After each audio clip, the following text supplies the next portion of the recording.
Good day, my friend. So today I will show you how to set distress message from this MFHF Puruno model FS2570.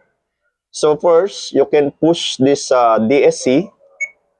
Then after that one, if you can see call type individual, then just push the knob. Then if you can see, this is some menu or choice. So just turn the knob to distress. You can see sa already in distress. Then push the knob again. Then if you can see now, it's set for undesignated for the nature of distress. So how to change it? So just to push the knob again, then select what type of distress to be transmitted. For example, like this one, fire. Just turn the knob, then push.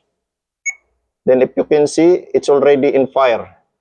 So for example, you like to change also the frequency, just turn the knob, then push, then set what frequency you like to send it.